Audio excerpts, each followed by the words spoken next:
Sir आपका नाम? मेरा नाम साहिल सांगवान है। साहिल सर, आपका इंटरव्यू कैसा रहा और जो पैनल था उसका आपके प्रति बिहेवियर कैसा था? पैनल काफ़ी कोर्डियल था, बट मेरे से शायद ज़्यादा क्वेश्चन नहीं पूछे गए थे। मतलब कि उनको बस जो मन में आ रहा था वो उन्होंने पूछा। डेव बेस्ड ज़्यादा नहीं था।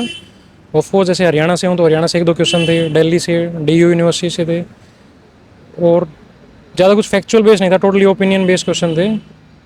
तो मेरे हिसाब से मेरा ठीक ठाक है, मैं ये भी नहीं कहूँगा बेस्ट का है, अब देखो क्या होता है। मेरी ओपिनियन में आई वुड से कि एवरेज से थोड़ा ऊपर था, ठीक था, जो पूछा गया था मैं बता पाया था कुछ क्वेश्चन को छोड़ के। एंड जिसको मैं नहीं बता पाया था उसमें मैंने सॉरी बोला था कि sorry sir, I am not able to recall it. और when compare with the mocks, compare में मोस्टली फैक्चुअल बेस्ड क्वेश्चन होते हैं, बट यहाँ पे टोटली ही रैंडम था। Sir started with telling about 10 different things of India that you like. So the first thing I said about the UPSC itself, so they were very impressed. So they said that you are going to get at least basic marks. And then they talk about the Delhi University, the fest that system is going on in Delhi. Then they talk about the Delhi Ridge, the tree felling that is happening in Delhi Ridge. So why people are protesting, why Supreme Court has to come. And then they asked about the landfills. Then they asked about the Canada-India relationship, how they are affecting and what happened exactly. And they also asked about the different kind of passports that India have, like white, maroon and blue. And then they asked about the solid waste management system. And lady member asked some few questions. One was about the Gurugram, that some people are leaving the area and selling their properties to the real estate to get benefits. So how it is impacting the children and their family.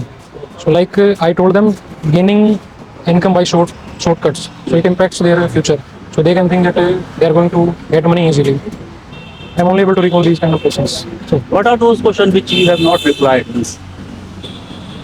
actually one was related to the diplomats, like when India has removed some diplomats of the Canada and Canada has done the same. So what exactly the term is called? So I was not able to recall that term. And I guess in this question only I was to Is there any question that they ask from current, latest? no As one candidate said that they ask about Kumbh Mela and something like that. Did they ask some very relevant current question from you, whether it is national or international? except Canada India relations they didn't ask anything. It So was I- totally random. Okay, so I am now coming on your basic. What was your subject in graduation as well as in optional?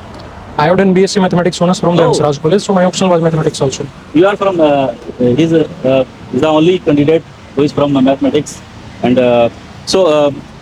ये जो attempt है, which attempt is this? This is my second attempt, second mains and first PT. What happened in your first attempt? What do you realize after that, and how you analyze to prepare yourself after seeing your failures in first attempt? In first attempt, I missed the interview call by 25 marks. Oh, you gone through the mains. Yes, I won through mains. Perfect. I couldn't do well in my mathematics. I only scored 200 marks in mathematics. Otherwise, my score was 716 in mains, as I come from the general category, so I couldn't qualify. So I focused on mathematics, as I had focused on the GS part earlier. And this time I think that I have done well in the mathematics. That's why I got the call. Let's see what happens next. तो sir हम लोग English में करेंगे, English because audience हमारी ये है, तो we will keep all the things. तो सर ये जो यूपीएससी की तैयारी मैथमेटिक्स से थे, आप इंजीनियरिंग में भी जा सकते थे, there lot of options available. तो why you have chosen this UPSC? Because this question is relevant to everyone who is looking for being a good career in civil services. Actually मैं जैसे एक agriculture background से आता हूँ, तो एक middle class family है. किसान हैं आपके? हाँ, किसान है. तो मैंने सोचा कि सिविल सर्विसेज एक इजी पाथ हो सकता है by going to somewhere else. और बीएससी मैथमेटिक्स केवल 3 साल की होती है, तो टाइम भी काफ़ी ठीक है और आप प्रिपेयर भी कर सकते हो when you are in Delhi university. So these were the reason, so that I can, मतलब मैं मेरी फैमिली की ट्रेजेक्ट्री चेंज कर पाऊँ कि आगे आने वाली जनरेशन और कुछ सोच सकें. बहुत बढ़िया. एक किसान का बेटा जो सोचता है सिविल सर्विसेज करने की, और next in his second attempt UPSC interview तक पहुंच जाते हैं, लास्ट में मेंस तक ही रहते हैं. सब मेरी विशेष आपके साथ हैं. कैसा फैमिली का सपोर्ट रहा, कैसे कैसे आप आगे बढ़े, अगर हम प्रिपरेशन पॉइंट ऑफ व्यू से बात करें तो? एक्चुअली मैंने प्रिपरेशन कोविड टाइम में स्टार्ट करी थी. तो मेरे 2 साल कॉलेज के कोविड टाइम में थे, वो ऑनलाइन ही थे, तो मैं घर पे ही रहता था. तो घर से फिर आई थॉट कि यूपीएससी की तैयारी कर लेते हैं. पहले मेरा प्लान था कि मैं फाइनल ईयर में करूँ, बट कोविड के कारण मैंने स्टार्ट कर दी थी उस टाइम. तो फैमिली का काफ़ी सपोर्ट रहा. इवन आज भी फैमिली वाले बोल रहे थे कि डरना नहीं है, जो होगा देखा जाएगा, अगली बार हो जाएगा, कोई नहीं है. क्योंकि मैं नर्वस था, मैंने लाइफ में पहले इंटरव्यू नहीं दिया है. तो फैमिली और अंकल ने काफ़ी सपोर्ट करा है. बट ये सर ना कि पहले अटेम्प्ट में ही आप मेंस तक पहुंच जाते हैं, इवन इंटरव्यू के लिए भी गए थे, राइट? और दूसरा अटेम्प्ट मतलब आपने प्रिपरेशन तो अच्छी से की होगी, मतलब क्या था आपका मैकेनिज्म, तैयारी करने का क्या स्टाइल था, what you have done differently during your preparation? देखो मैं 2021 से स्टार्ट किया था और मेरा फर्स्ट अटेम्प्ट था 2023 में। So we can say there 3 years, 3 साल का गैप है। तो 3 साल में आप काफ़ी कुछ प्रिपेयर कर सकते हो। तो कैसे मेरी प्रिपेयर कर सकते हैं, क्या कैसे कर सकते हैं? मेरी स्ट्रेटजी उनके लिए नहीं है जो केवल 1 साल की तैयारी करेंगे, एक्चुअली ये लॉन्ग टर्म थी। तो मैं जैसे जो भी बेसिक चीज़ें, मैंने कुछ नया नहीं पढ़ा। जो भी टॉपर्स बताते थे मैं उनकी बुक्स देखता था, फॉलो करता था। मैंने ज़्यादा सोर्सेज के पीछे भागा भी नहीं। ओल्ड राजेंद्र नगर में मैंने शायद कभी कोई बुक खरीदी होगी। अगर मेरे को कुछ पढ़ना है या मेरे को कुछ लेना तो मैं ऑनलाइन ही ऑर्डर करता था, ताकि मैं डिफरेंट सोर्सेज को देखूँ भी ना और मेरे को फोमो भी ना हो कि भाई मैं ये मिस कर रहा हूँ, बाकी लोग ही पढ़ रहे हैं। Second thing, newspaper like current affair crucial है to be aware about your, because आप यूपीएससी की तैयारी कर रहे हो तो आपको पता भी होना चाहिए। बिल्कुल। तो मैं न्यूज़पेपर पढ़ता था, बट नोट कि मैं नोट्स बनाऊँ उससे। तो मैं विजन की जो मैगजीन आती थी मंथली, उसको ही फॉलो करता था, अच्छे से फॉलो करता था। उसमें जो जो भी टॉपिक्स होते थे उसको 360 डिग्री एंगल से देखता था। लेट्स से कि कोई भी क्वाड है इंटरनेशनल रिलेशन में, तो मतलब इसको मैं ऐसे देखूंगा कि भाई सारी चीज़ें कवर हो रही हैं। पीवाईक्यू में कुछ पूछा है तो मेरा बेस बहुत रहता था पीवाईक्यूज का। प्रीलिम्स के मैंने पीवाईक्यू लास्ट 10 ईयर से किए थे, लगभग मैं 15 से ज़्यादा वर्क कर चुका हूँ पीवाईक्यू। पीवाईक्यू से क्या होता है कि आपको पता लगता है कि यूपीएससी कैसी स्टेटमेंट्स बना रहा है। बाकी एग्जाम से आप कंपेयर करोगे तो स्टेटमेंट्स आर टोटली डिफरेंट। तो अगर आप ये चीज़ चेक कर पाते हो और आप बाकी सोर्सेज के पीछे नहीं भागते हो तो आई थिंक आप क्लियर कर सकते हो। तो आपको ज़्यादा सोर्सेज के पीछे नहीं भागना है। जो भी अगर आप कोचिंग कर रहे हो या खुद से पढ़ रहे हो, बस वो ही करते रहो। बार बार revision is the key in mind के लिए। सर एक चीज़ मुझे अलग लग रही है, जो वैसे तो सभी एस्पिरेंट करते हैं इसको, लेकिन आपने रिसोर्सेज किताबें खरीदनी है सारे ऑनलाइन आपने किया। बट एक चीज़, टॉपर्स के वीडियो आपने देखे, हाँ, टॉपर्स के वीडियो देखे, टॉपर्स के नोट्स जो होंगे वो भी आपने देखा होगा। तो टॉपर्स की वीडियो देख के किस तरह से आपने चीज़ों, एक होता है ना कि 10 टॉपर्स की वीडियो देखी, उसमें से जो जो बेस्ट इंग्रेडिएंट्स पॉइंट्स है उसको एक डायरी में मेंटेन किया, फिर उसके हिसाब से अपने रोड मैप बनाया। कुछ ऐसा किया था या फिर कैसे किया था आपने? टॉपर्स के जो इंटरव्यूज हैं वो कैसे आपकी हेल्प की प्रिपरेशन में? मैंने 2019 के टॉपर स्टॉक देखे थे, जिस टाइम सर कनिष्क कटारिया की रैंक बनाई थी, वो मैथमेटिक्स से थे। उसके बाद मैंने कभी टॉपर स्टॉक नहीं देखे, क्योंकि कई बार क्या होता है कि आप बार बार जब देखते हो तो आपकी स्ट्रेटेजी में थोड़ा चेंज होता है, क्योंकि आप सोचते हो कि यार ये ऐसे कर रहा है तो मैं ऐसे कर लेता हूँ।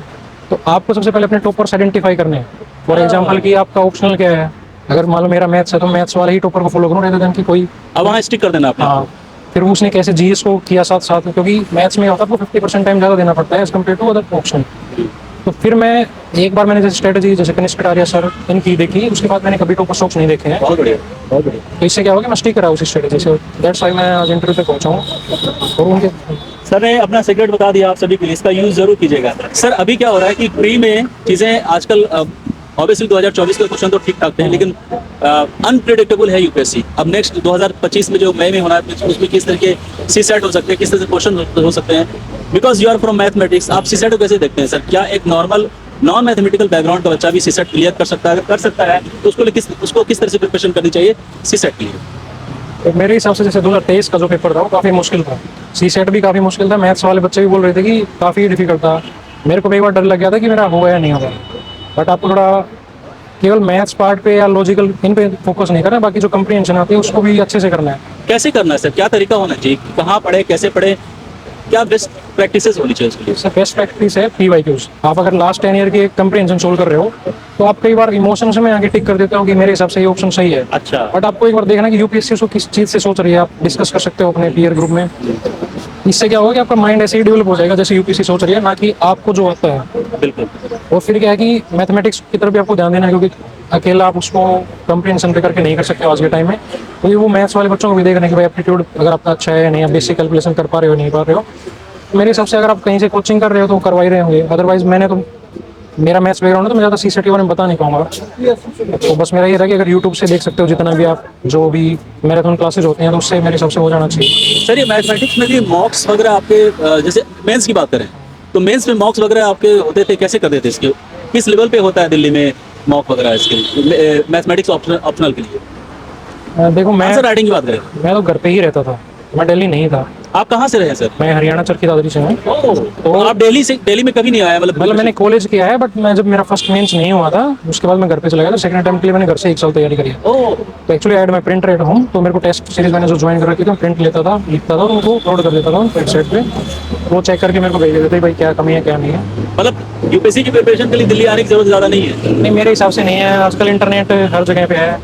आप टच में रहे लोग? हाँ, टच में रहे। और एक चीज़ ये भी, अगर आप यूपीएससी थोड़ा दूर भी रह सकते हैं तो भी अच्छा है। ज़्यादा अगर यूपीएससी में रहोगे कंफ्यूजन तो कन्फ्यूजन भी होगा, बाकी लोग क्या कर रहे हैं क्या नहीं कर रहे हैं, वो चीज़ें भी इफेक्ट करते हैं आपको। सर आंसर राइटिंग कैसे, मैथमेटिक्स में किस तरह के क्वेश्चन आते हैं? वो कहते हैं कि मैथमेटिक्स में जो सवाल पूछा जा रहा है, जय अंकल जी, जो सवाल पूछा जा रहा है उसका एक्यूरेट जवाब दिया जाता है, तो आपको जितने मार्क्स होते हैं मार्क्स आ जाते हैं। लेकिन ऐसा भी है कि प्रोसेस आप लेके जा रहे हैं, करेक्ट प्रोसेस में जा रहे हैं, लेकिन आंसर गलत है तो भी न मार्क्स मिलते, कुछ ऐसा होता है क्या?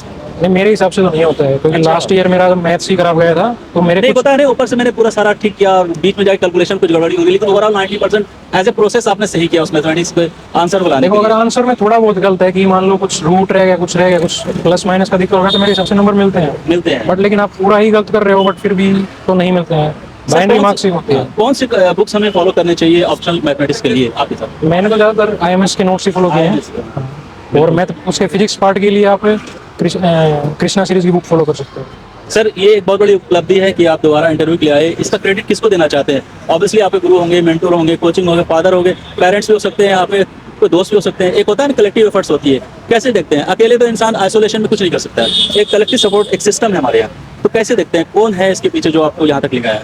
तो ऑब्वियसली आप तो है ही हैं। एक्चुअली एक तो मेहनत तो होती है कि भाई आप कर रहे हो, यूपीएससी का भी आसान तो है नहीं, बस पेरेंट्स से आप क्या एक्सपेक्ट कर सकते हो कि वो सपोर्ट करें, क्योंकि आप कभी प्रीलिम्स में रुक जाओगे, मेंस में रुकोगे, इंटरव्यू में रुकोगे, तो आपको शायद डर नहीं लगे, लेकिन आपको उस बात से डर लगेगा कि पेरेंट्स क्या सोचेंगे कि यार मैं कर पा रहा हूँ या नहीं कर पा रहा हूँ। लेकिन मेरे पेरेंट्स ने हमेशा ही बोला कि डरना नहीं है, जो होगा तू करता रहे, तेरे बार 6 अटेम्प्ट हैं, तो कर ले। तो ऐसा किसान रहे, गाँव में रहे, तो खेती वेती आप करते थे ग्रेजुएशन के दौरान, कुछ ऐसा था कि नहीं, पापा ने मतलब कभी खेती करने नहीं दिया, बोले अब तुम पढ़ाई करो, बस यही था।